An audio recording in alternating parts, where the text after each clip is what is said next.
Okay, so g'day. Welcome back to Gourmet Coins and Banknotes, and today we're talking about a great ally of Australia. In fact, I don't think we've ever been to war with these guys, but we are talking about Chinese 10 renminbi, or up to 100 renminbi, or yuan, or something, whatever language you're talking about. So the People's Republic of China. And all these banknotes have Mao Zedong. So it has his name down there in Chinese, Mao Zedong, 1893 to 1976. And that's his face. Looks a little bit chubby. Didn't starve enough people. Anyway, so this is not the smallest denomination in China. That will be the 1 yuan. The highest is 100, which we do have here. So there's actually quite nice banknotes. They have omnium rings to prevent them being scanned or printed. Probably doesn't work really. Depends on the software in the printer. It has a security thread, watermark. So the watermark is whatever flower is here, and on this one it's the rose flower. Mao Zedong. A lot of this pattern is it's taken from somewhere, but I don't think you can find any information on it. And we have the serial number in red. So this is the letter number.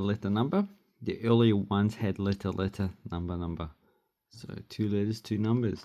And on the back we have the the 3 gorges of the Yangtze River. So one of the major rivers in China. So that's what that is.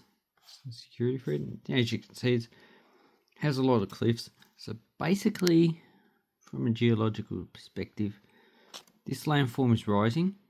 So it's been pushed up, and the river is cutting down at the same time. So that's why you get those type of features. Okay, so we have a few, not all in sequence, so I'll probably only keep one of these. And then we have the new series. So as the fact that these were my wife got these in China, she had a fun time without me, sending me lots of photos and going, haha, you're not here. And these do circulate at the same time, so obviously they're just going to use the old series until there's no more left. And the new series is a bluish color. The older series is more like brownish purple, but this is more like the one color. And another difference is that they have 2 serial numbers. So, and they have a new feature. So that's a metallic 10. And also different security thread. They have the older one in there, which is not segmented. And on the back they have the same image with the languages. So there is some differences, but if you want to check a new thing, check the UV. So there's a torch. Okay, so that's the UV feature you can see on the back. On the front, it's just this serial number and the 10. On the older banknotes, we just have the 10. And there should be security threads as well. And on the back we have UV going around here. So these are actually quite nice. It's a pity about the centerfold on the newer banknotes. So we have, these all been folded in half for some reason. Although none of them are in sequence. Probably really, in this condition with a centerfold, it's probably only really worth keeping just one until you get one without the centerfold. Then the rest just put back in the circulation. Okay, so then we have the 20 yuan. This is worth about $4.50. So these are the new series. Got 3 of them, 4. And then we have the older series. So you can see there's the same difference as the 10 yuan. although the color of the older one is pretty much yellow as well. So we have the updated 20, which is metallic security thread, and this one has a lotus flower. So that's what that represents, and also the watermark is the lotus flower as well. And on this one, this sequence. So that's what you're looking for. No, it doesn't look like it. Anyway, they're pretty much uncirculated, so they're still issuing the older banknotes. So if we this one in sequence, 64, 65. Yeah, I think I'll keep those two, and the rest probably not. And they're up to Z's already, so they're going to change the serial numbers soon, probably to letter number, and that's basically it for this side. On the back we have patination, so it looks like stuff you find on vases from the Warring States period, so the Zhou period of China. On the back we have a ceremony of Goilin, so this is karst formations. And if you look at karst formations, you know these are most likely limestone, been fairly weathered by water. So when the water hits, it dissolves the limestone, and then it's washed away in the water. Now with when there's still water, it becomes saturated with limestone, so then the erosion stops because there's no reaction with the water. So 2019.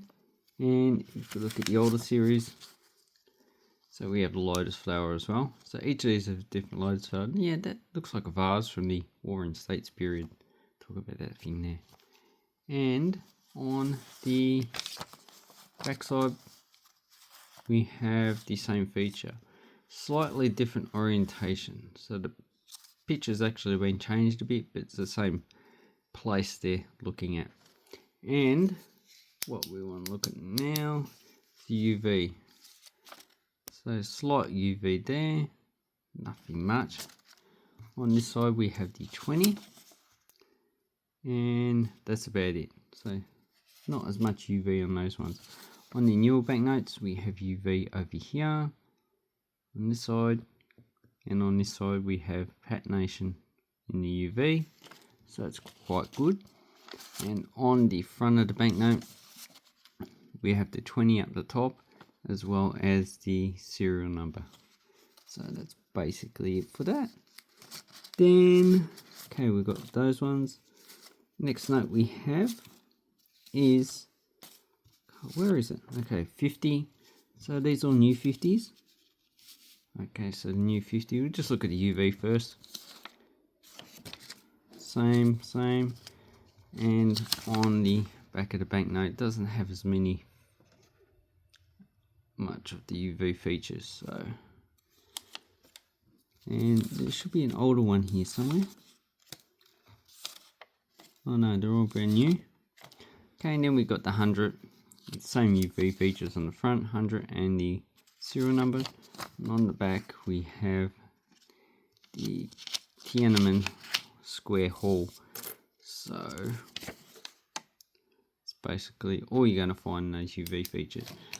So this one is the first of the issue in 2015. All the others are 2019. And there's Tiananmen Hall, Tiananmen Square. The watermark is Mao Zedong. And on this side, the plant is a Prunus mume. So that's what flower they put on this type. So Australia also issues different types of flowers. On the $10 we have the wattle. So it looks like bacteria actually. Okay, so that is pretty boring. And then we have the 50 yuan. So this is not as good as the 10. I think the 10 stands out quite a lot because of the colour. But this is a greenish colour. And it has the same features as all the other banknotes. Although The flower on this one is chrysanthemum. And on the back we have the Putala Palace in Lhasa. So Lhasa is the capital of Tibet, and it was the winter palace of Dalai Lama up until 1959. And I'm not too sure what it is now. It might be a partial museum. So that's a great big building. They used to have quite a lot of these palaces around Tibet. Not only that, a lot of them are also monasteries, but quite a few of them have been destroyed by the Chinese, especially during the the Cultural Revolution. They just went around destroying lots of anything that's old, so to get rid of it all. So what we have here, do we have any sequence? Yeah. Oh, 8384, but they're a bit damaged. So maybe not. How about this one? BE40. Nah, none of them in sequence, but 3 of them are 2 of them are uncirculated. So basically, it's only worth keeping these in uncirculated grade. If they're uncirculated, that's good. If they're circulated, no. And we have it looks like it's folded, but this is caused by the actual thread on the banknote. So I see a lot of Hong Kong banknotes also have some, it's like water damage. It looks like it's where the paper just creases, goes a wavy pattern, but that's just normal for these type of banknotes. Anyway, that's the Chinese currency hoard. Now, which of these banknotes would be best to keep? Anyway, thank you very much. Have an awesome coin and banknote collecting time, and take care.